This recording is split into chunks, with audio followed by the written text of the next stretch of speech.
So now, come to the main event, as it were. This is an award. This is the very first Mars Pioneer Award that this society is given. And it's to an extremely unique talent. It's going, of course, to go for Elon Musk. Now, I want to say, you know, everybody has read in the news the various accomplishments of the SpaceX, one thing after another, Falcon 1, Falcon 9, Dragon, so forth. And of course, they just won a major contract from NASA of $440 million, which will, I think, is a reward for work well done. Congratulations for that. But I want to make some personal observations about Elon Musk. Okay. By the way, is Frank McNamara here? Frank McNamara. Does anybody know where Frank McNamara is? Does anyone know who Frank McNamara is? Okay. Yeah, well, okay, forget it. But the... all right. I first met Elon Musk at a Mars Society fundraiser that was held in the Bay Area in 2001. And it may seem strange to you, but in fact, prior to that event, I had not heard of Elon Musk, despite the fact that he was already at that time a very significant figure in Silicon Valley in that world, but I didn't live in that world, and I didn't know about him. You know, he came there, and he made a significant donation, and then we talked, and he came over to my place, and we talked a lot more, and he made a much larger donation to the Mars Society, and I must say one that allowed us to launch the Mars Desert Research Station program, which since that time, there has been over 700 people have been able to participate as crew members in that station.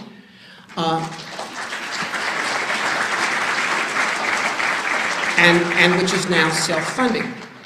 But then he went off to, you know, do his thing. And when I first heard that what he was going to try to do was build a rocket company and accomplish, you know, cheap access to orbit on, you know, his own money, I and a number of us who'd been around the block on this thing were frankly dismayed.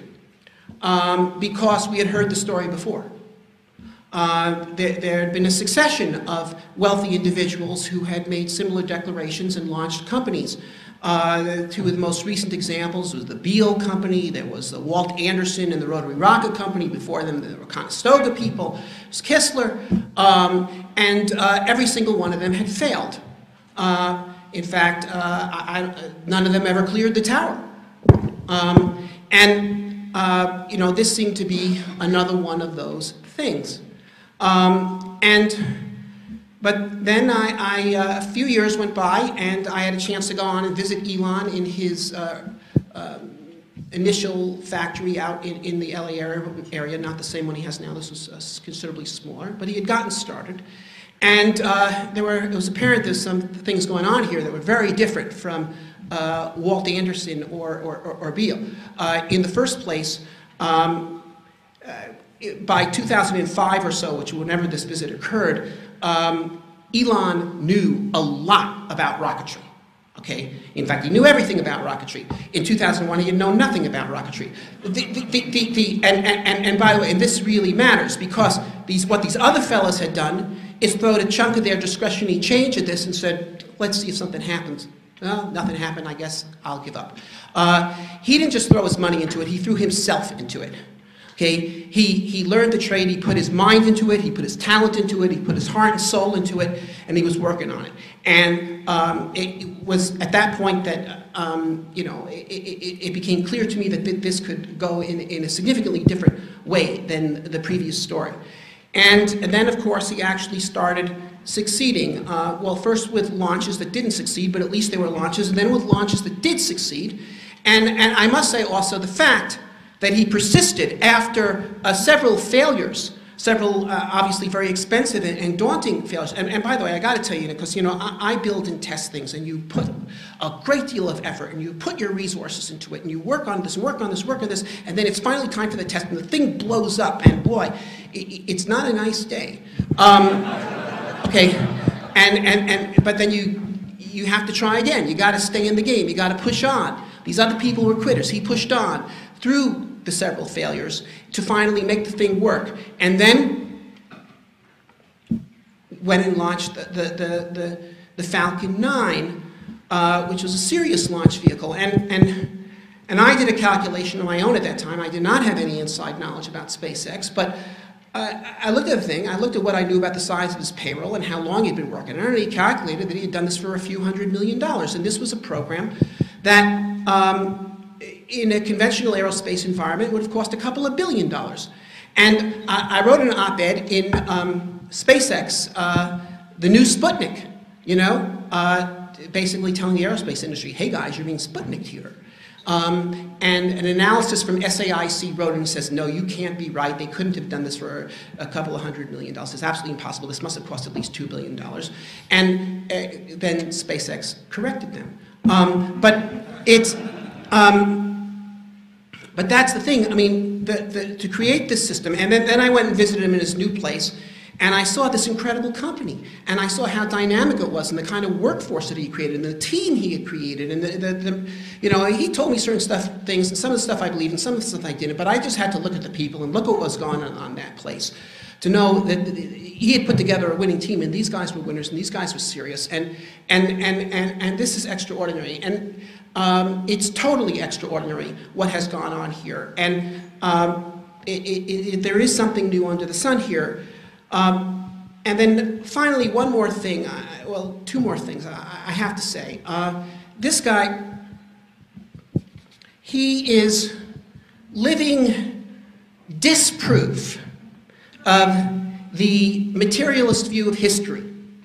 Okay, that is that all major things that happen are driven by economics, by greed. He may well make money in SpaceX, because this guy could make money doing anything. I mean, he's even making money with electric cars, which is just astonishing.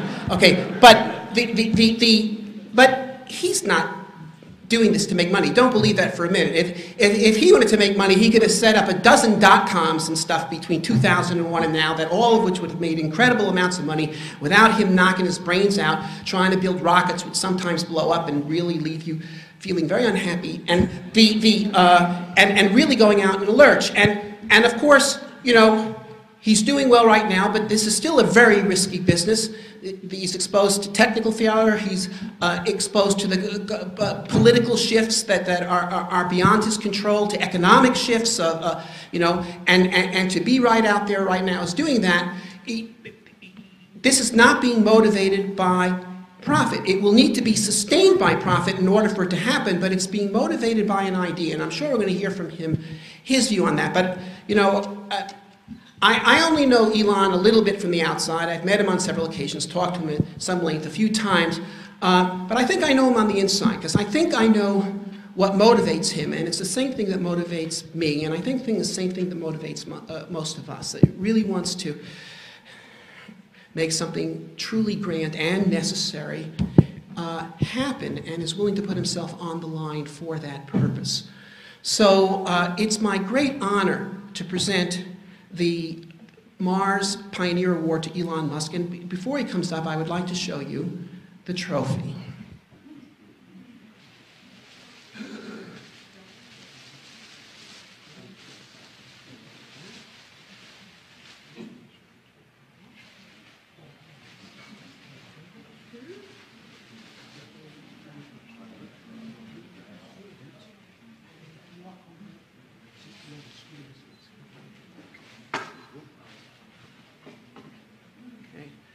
So, the symbolism here, I hope, is apparent. Okay. We have the planet Mars, and upon it, a possibly recognizable spacecraft, the Dragon. And that's the vision. And here is the man who is very much in this world, but not of it, Elon Musk, and I'd like to invite you all.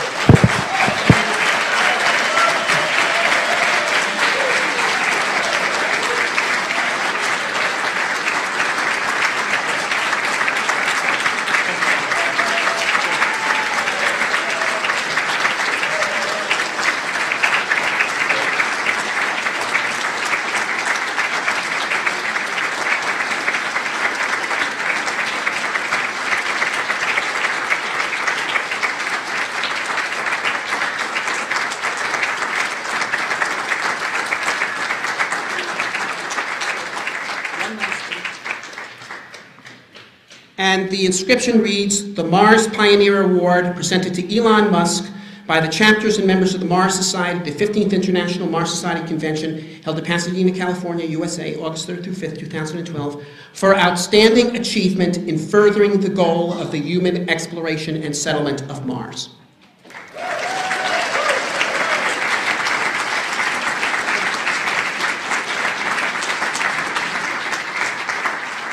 Take it away.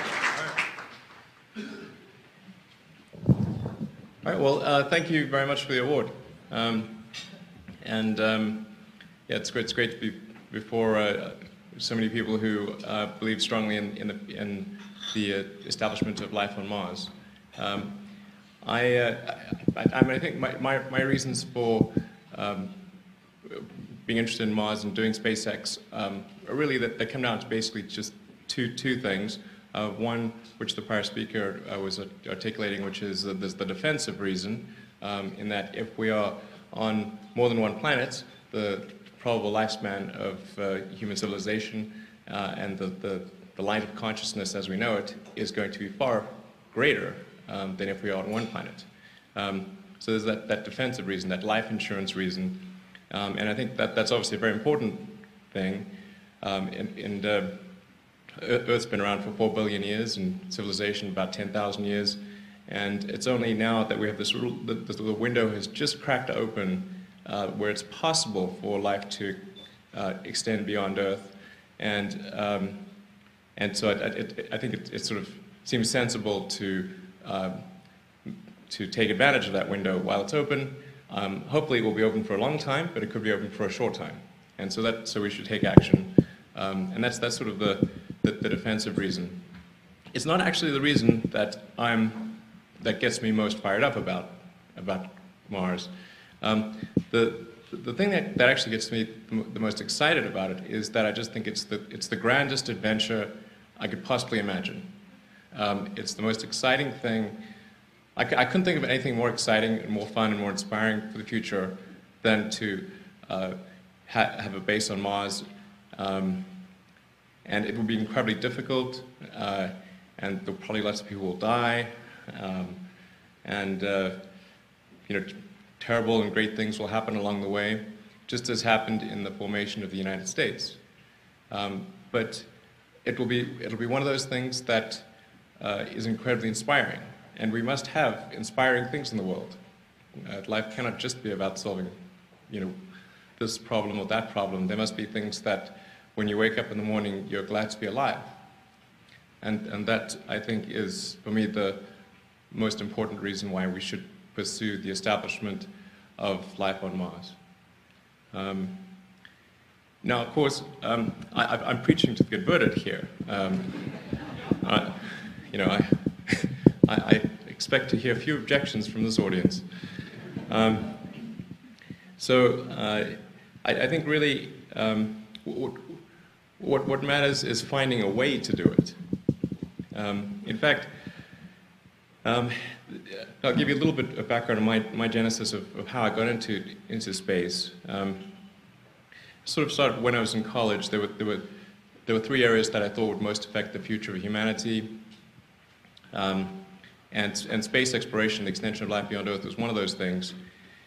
And I didn't ever expect to be involved in it because I thought it was the province of governments, and besides which it sort of seemed, at least 21, 22 years ago, that it was likely to occur because we went to the moon, and then of course there were people going to Mars, and we'd be establishing a base on the moon, and there'd be eventually a base on Mars, and that sort of seemed like the natural progression of things.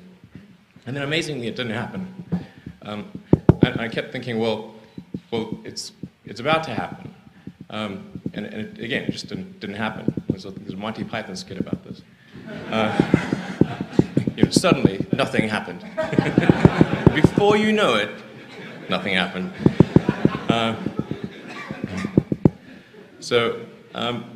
In fact, in approximately 2001, I was with a good friend of mine in college, my college housemate actually, in New York, and he asked me what I was going to do after PayPal, and I said, well, I've always been interested in space, but of course there's nothing that I as an individual could do about that.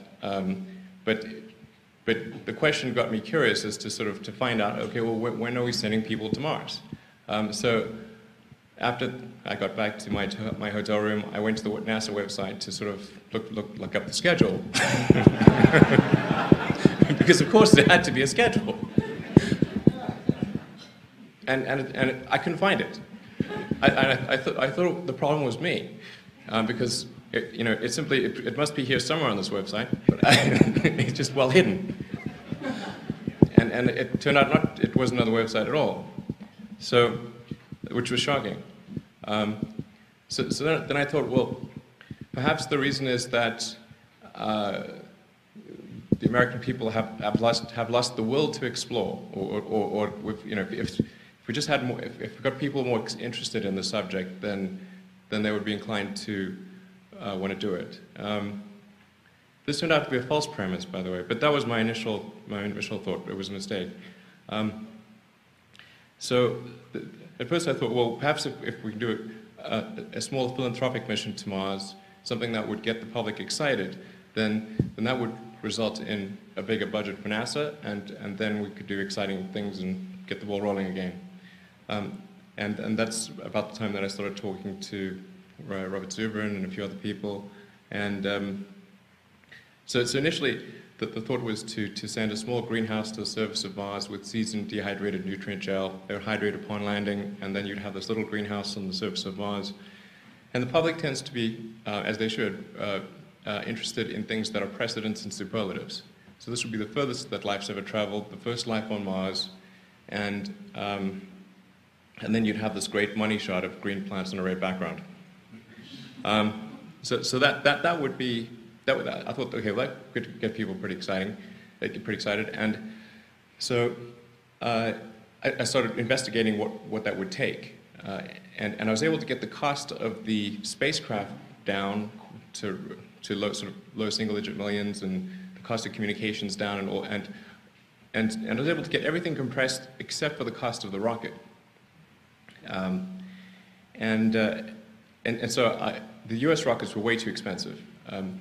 Something like a Delta II would have cost $60 million, and I figured I needed to do two parallel missions, so two identical missions, in case there was an equipment failure, because then it could be counterproductive. It's like, look at that fool, he did that Mars mission and it didn't work, and now we definitely shouldn't do Mars. So I figured we had to have redundant missions, and I just didn't actually have enough money from the sale of PayPal from my stake in the sale of PayPal to actually do that. So I just didn't have enough money.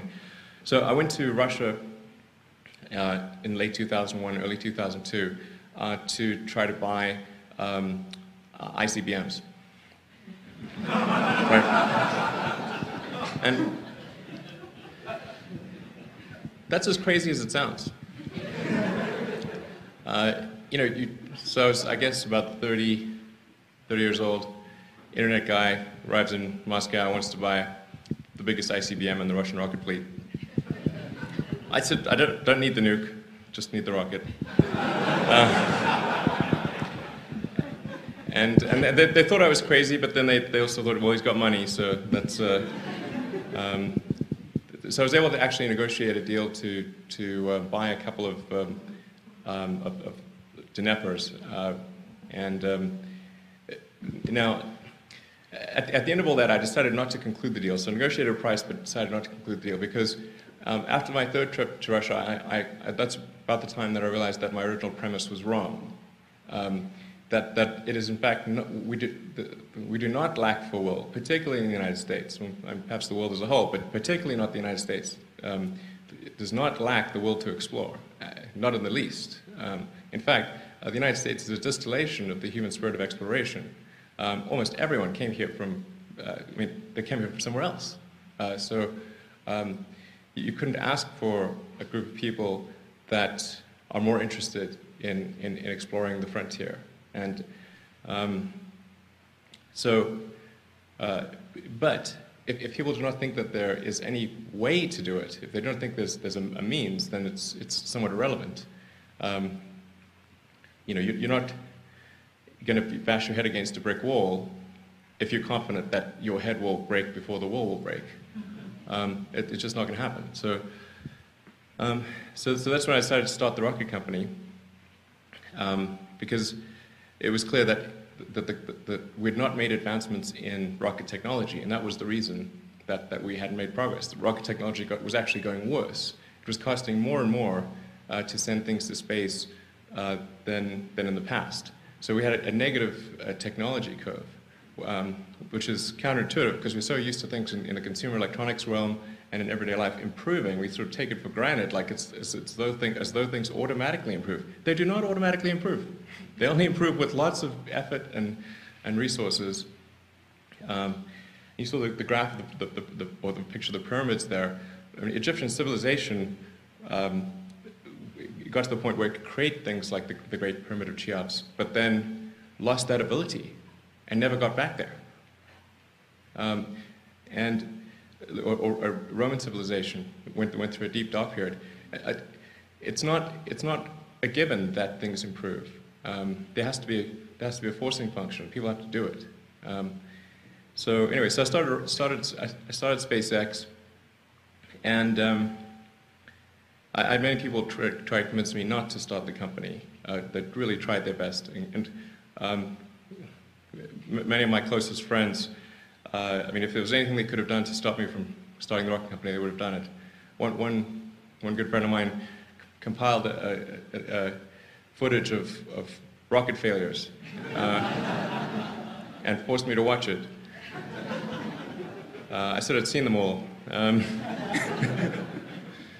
So it was certainly, but I think that they perhaps misunderstood the premise, because when I started SpaceX, it was not with the expectation of success. I thought that the most likely outcome was failure.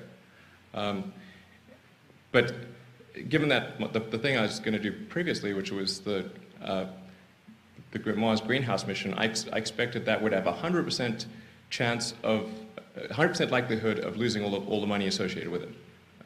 So if a rocket company had less than 100% chance of losing all the money associated with it, and therefore was actually quite a bit less risky than the thing I've been doing before.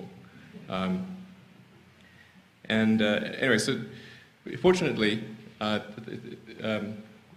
things went reasonably well with SpaceX. Not in the beginning, because the first 3 launches of the Falcon 1 rocket that we did failed. And as Bob Zimmer was saying, it's not a good day when the rocket fails. The first rocket failed only. It impacted 60 seconds after liftoff, not far from the launch site. So me and the rest of the team spent all of that day picking up pieces of the rocket, which is a very sad thing. But we picked them up to sort of see if it would help figure out what went wrong.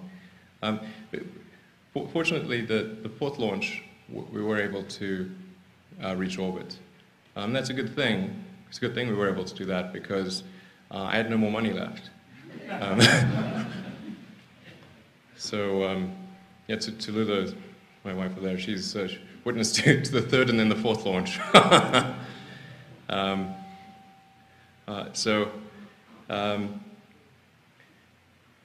Yeah, I was so stressed out at the 4th launch, I didn't even actually feel elation. I just felt relief.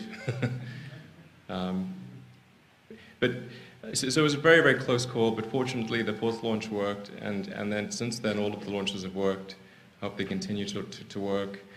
And SpaceX has gotten a lot stronger, and we've actually been slightly profitable for the last 4 years approximately, and should be again this year. And the rockets now are much bigger, and we've got Falcon 9, which is about £1 million thrust rocket, and we've got an upgraded version of Falcon 9 that's going to launch next year, which will be almost 1.5 million pounds of thrust, and then the Falcon Heavy, which will be over 4 million pounds of thrust, which is about 60% that of Saturn V. In fact, with 2 Falcon Heavy launches, you could actually send people back to the surface of the moon. Most people probably aren't quite aware of the scale of the rocket that we're building. And Falcon Heavy should launch probably around the end of next year, or certainly by early 2014 at the latest. And that I think will represent a significant improvement in rocket technology. And then very importantly, we're also working on reusability.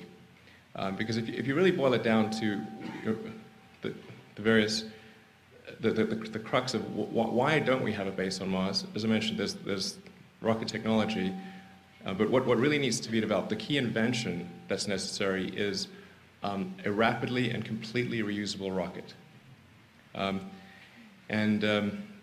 This is a very difficult thing to do on Earth, because Earth's gravity is quite high. It's right on the cusp of impossibility for such a thing for a chemical rocket.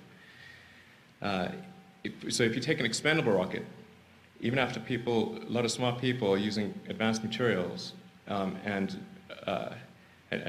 really approaching the limits of engine efficiency and everything, you'll typically get 2 to 3% of your liftoff mass to orbit.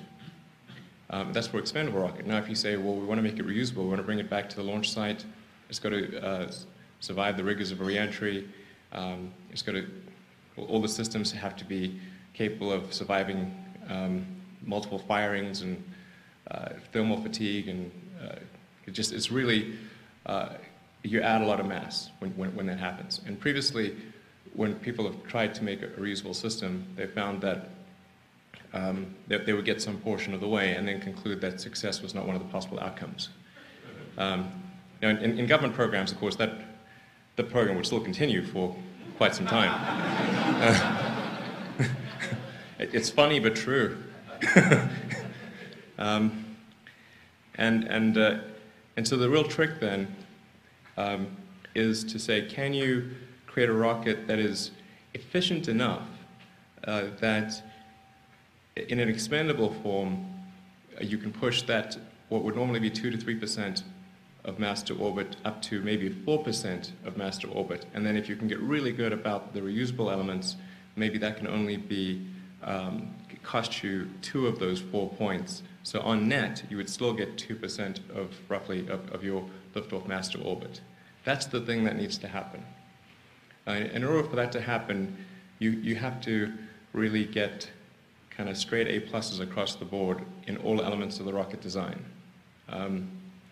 Every little tiny thing, the engine efficiency, thrust to weight, the engine, the tank mass, the pressure mass, the secondary structure, the wiring, even the weight of the computers, and everything matters immensely.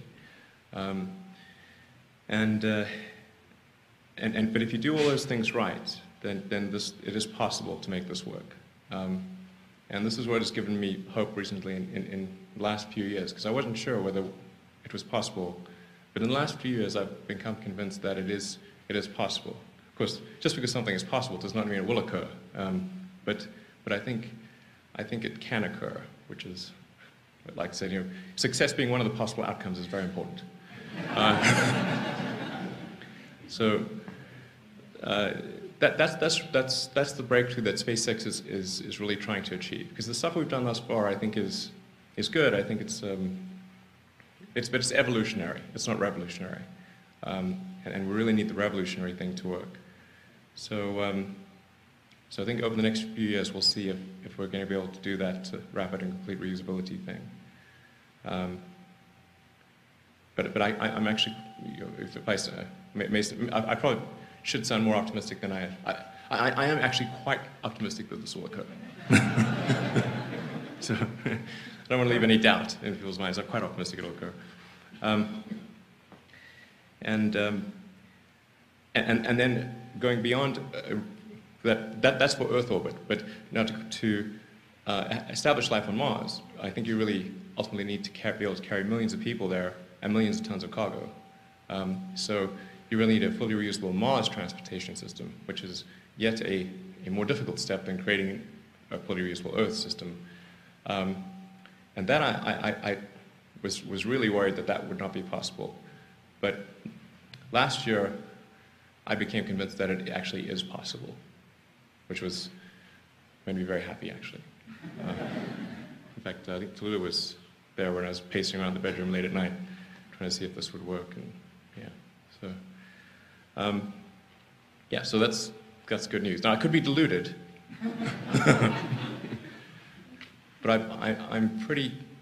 Unless I'm deluded, I think we've got something in mind which would be a solution that would work.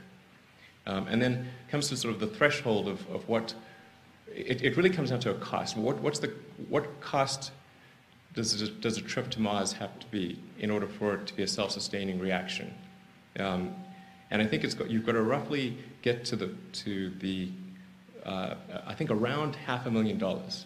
If people could pay $500,000 to move to Mars, sell all this stuff on Earth, because you don't need it, obviously,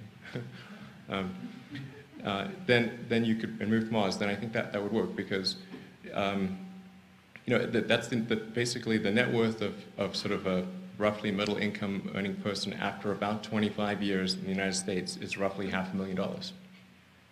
So, in fact, it's kind of hard to buy a house in Southern California for, $500,000 in a lot of neighborhoods. But I think at roughly that level is where it would work. So that's where we're going to get to. And my calculations show that it should be possible. In fact, it is possible, according to me. But there's a great deal of work that has to occur, and then to make it a reality. So that I think is,